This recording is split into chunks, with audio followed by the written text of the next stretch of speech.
Hola a todos, bienvenidos a otro video de MediHelp University. El día de hoy vamos a hablar sobre Treponema pallidum, una de las bacterias causantes de infecciones de transmisión sexual. Generalidades.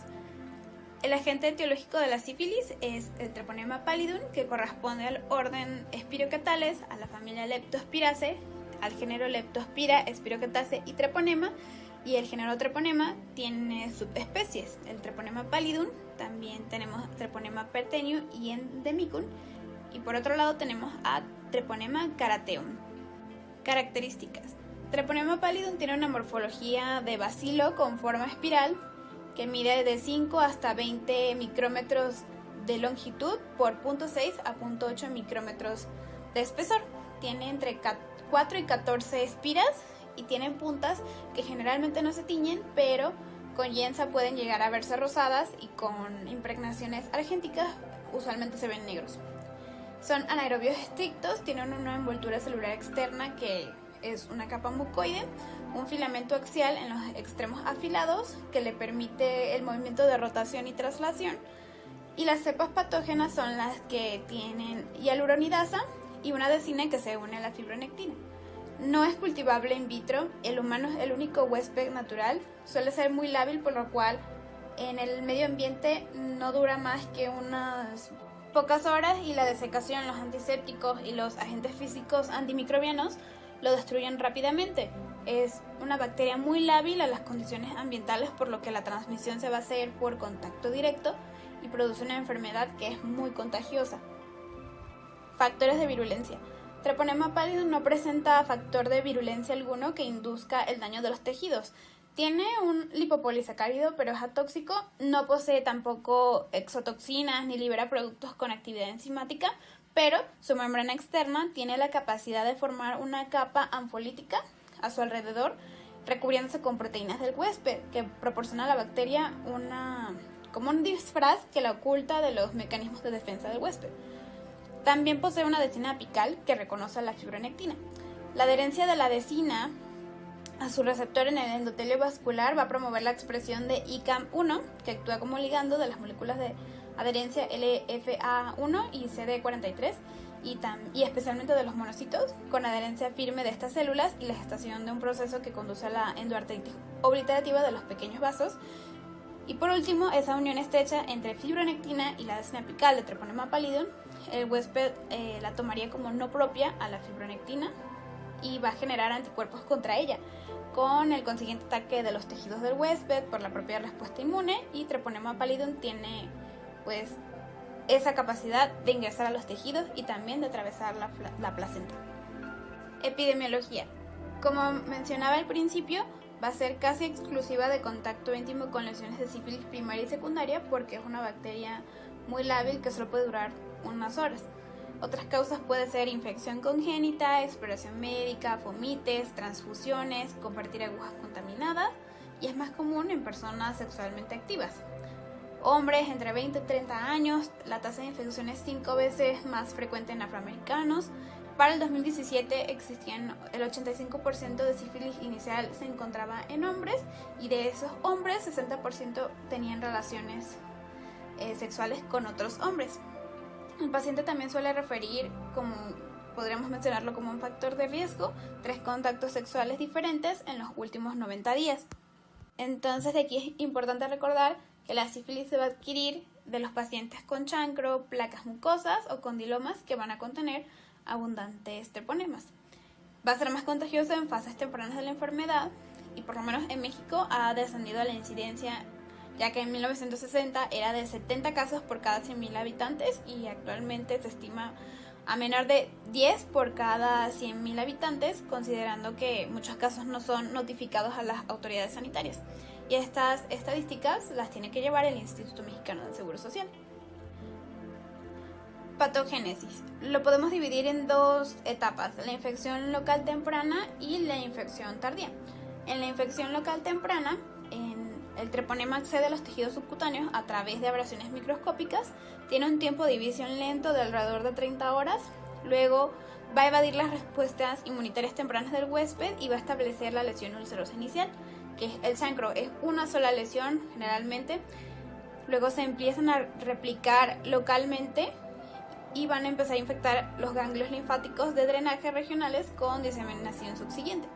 Luego va a provocar respuestas inmunitarias celulares innatas y adaptativas en la piel y en la sangre, con la consecuente infiltración lesional de leucocitos polimorfonucleares, que posteriormente van a ser reemplazados por linfocitos T. Por último, se generan respuestas inmunitarias humorales, que son los anticuerpos que se pueden detectar. Luego, en la infección tardía, este es un periodo latente prolongado, puede durar meses, puede durar años, y existen dos teorías en las que se dice que se puede, activar la enfermedad. Una es porque haya una disminución de la inmunidad con el envejecimiento que pueda facilitar el recrudecimiento de un pequeño número de treponemas que habían sobrevivido en sitios secuestrados. Y el otro es que el huésped sea hipersensible y que haya generado una respuesta inflamatoria crónica.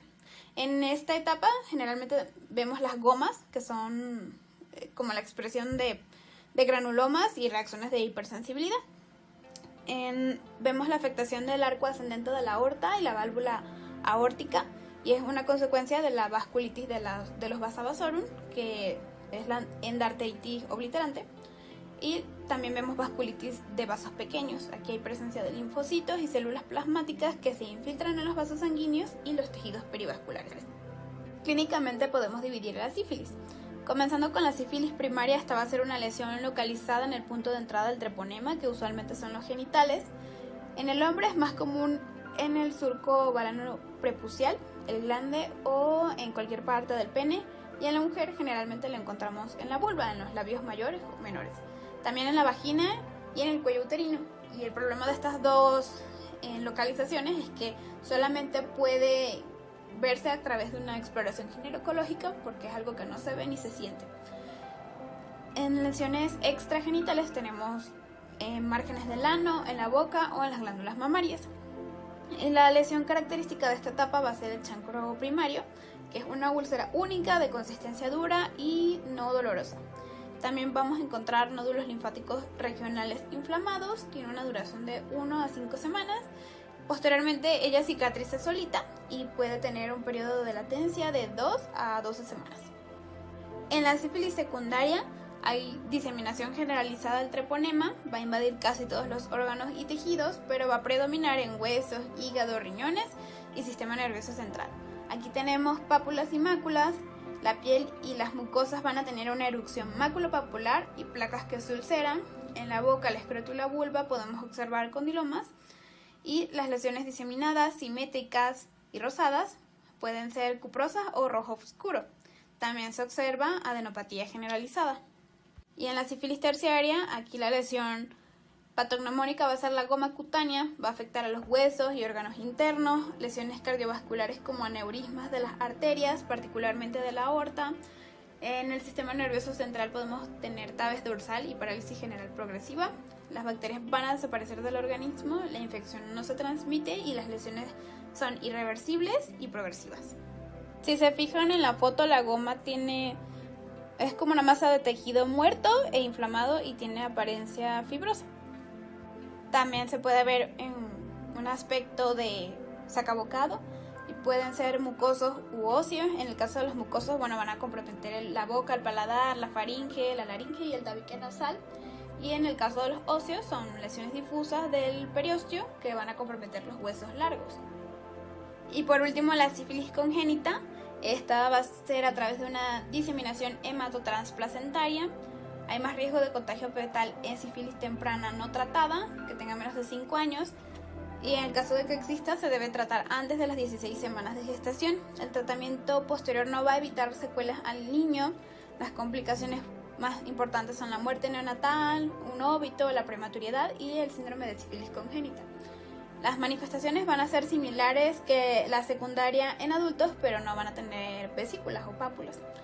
En la rinitis, la hepatosplenomegalia, la anemia hemolítica, la ictericia y la pseudoparálisis también son manifestaciones de la sífilis congénita. Y otra clasificación podría ser sífilis congénita tardía, 2 años después del nacimiento. Puede ser latente o no, nunca hay afectaciones cardiovasculares, puede ser neurológica y aquí afecta al nervio craneal vestíbulo-coclear y la queratitis intersticial. Y otras puede ser la periostitis, sobre todo en los frontales prominentes y la nariz sencilla de montar, y mal desarrollo maxilar y tibial, artritis y dentición permanente, que son los dientes de Hutchinson. Entre las principales complicaciones tenemos la neurosífilis, la glomerulonefritis y el síndrome nefrótico. Diagnóstico. El diagnóstico lo podemos realizar a través de microscopía de campo oscuro, pruebas serológicas inespecíficas o no troponémicas, pruebas serológicas específicas o troponémicas y pruebas moleculares. Comenzando con microscopía en campo oscuro, se van a realizar en muestras del exudado del chancro, de los condilomas o las placas mucosas. Va a ser muy importante que le mencionen a su paciente que no se aplique ninguna sustancia en la lesión, porque mencionábamos que el treponema es extraordinariamente lábil a los antisépticos, incluido el jabón, lo cual impediría encontrarlo, ya que es muy difícil identificarlos sin que se muevan. En cambio, si no aplicamos nada, van a ser activamente móviles y los vamos a encontrar con más facilidad. Ahora, en el suero del paciente se pueden realizar dos tipos de estudio: las pruebas no treponémicas y las pruebas treponémicas. Las pruebas no treponémicas o inespecíficas, justamente como su nombre lo dice, son inespecíficas y se basan en el desarrollo de una sustancia similar a un anticuerpo llamado reagina. Esta es una mezcla de IgA e IgM dirigidas contra los fosfolípidos de las células dañadas en la fase precoz de la enfermedad y que también se encuentran presentes en la superficie de estas espiroquetas. El antígeno que se utiliza es la cardiolipina.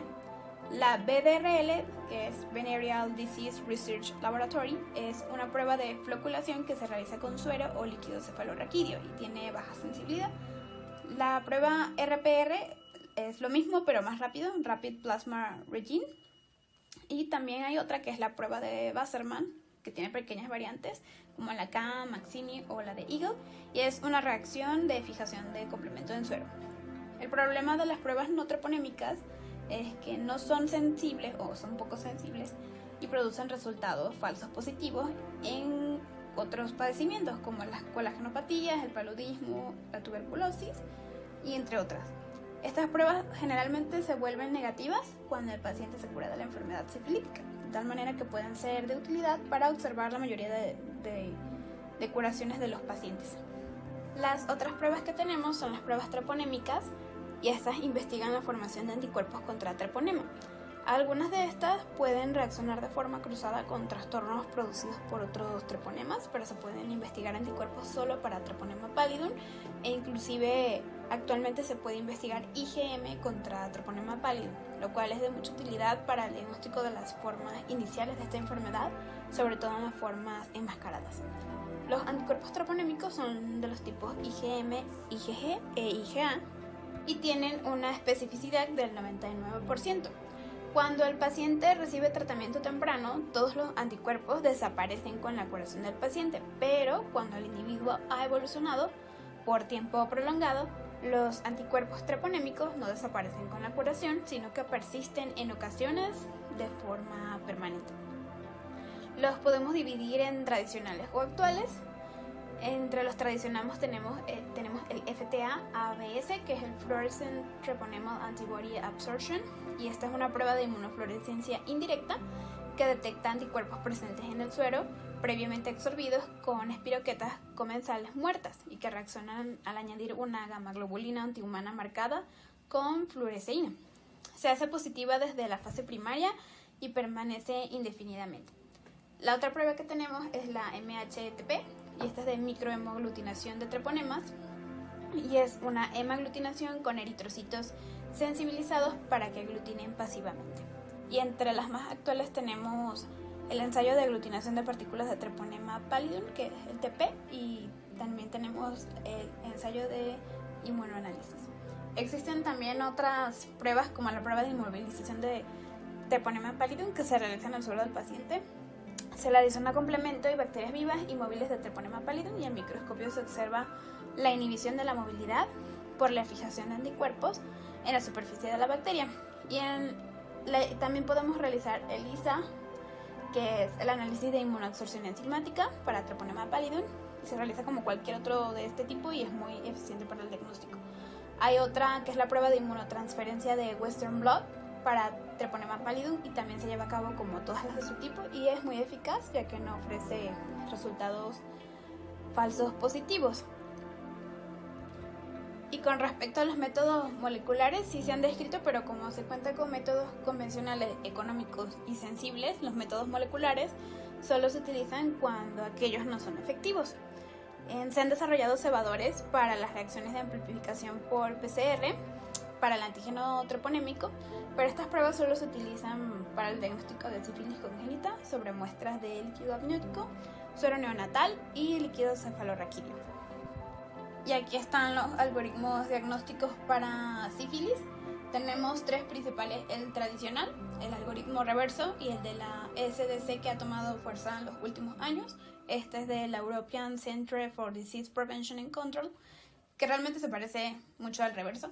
En el tradicional se utiliza primero una prueba no treponémica. Esta tiene una sensibilidad aproximada del 75%, pero se ha visto que el algoritmo reverso tiene una mayor eficacia diagnóstica que el algoritmo tradicional. El problema del algoritmo tradicional es que se puede ver afectado por el juicio de la persona que está evaluando al paciente y que puede tener un efecto diferente en cada zona y conducir a un resultado falso negativo, y que no siempre va a ser seguido por pruebas treponémicas en muchos laboratorios, especialmente en instituciones que tienen recursos limitados. Por lo tanto, se puede pasar por alto a algunos pacientes con sífilis temprana.